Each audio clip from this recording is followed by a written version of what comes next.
Look, I know we're not that religious, but Mom and Dad made it a tradition. It's the one night a year we get together and have a nice, somber, Christian-y evening. Well, that's pretty weird because historically, Christmas was actually a really raucous holiday, and most of our Christmas traditions have really unchristian origins. Here, I'll show you. Ugh, animated? Really? I don't have time for this. But I always did relate to Peppermint Patty, Chuck. The real story of the holiday season starts over 2,000 years ago, during the Roman Empire. In December, Romans celebrated a holiday called Saturnalia to mark the end of the harvest. It was a wild party involving gambling, singing, and even cross-dressing.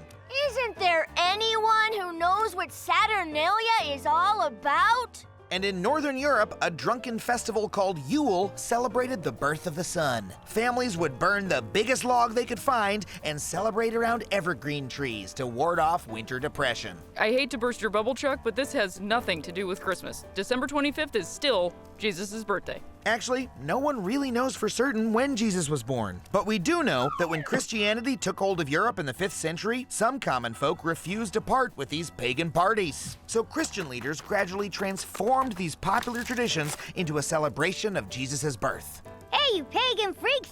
My God was probably born today. This party's about Jesus now, okay? Whatever, dude. It's turned up in this forest. Inserting Christ into these winter festivals was basically a civic compromise. Make the party about Jesus, and you can keep getting jiggy with it.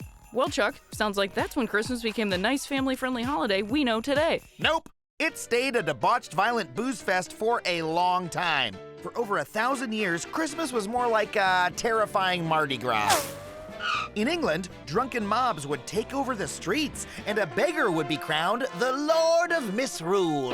I declare, all crime is legal. It's purge time, baby! The mobs would bang on rich people's doors and demand to be served the best food and drink they had. And if they refused, they were threatened with Christmas violence. Give me booze or I'll smash your face!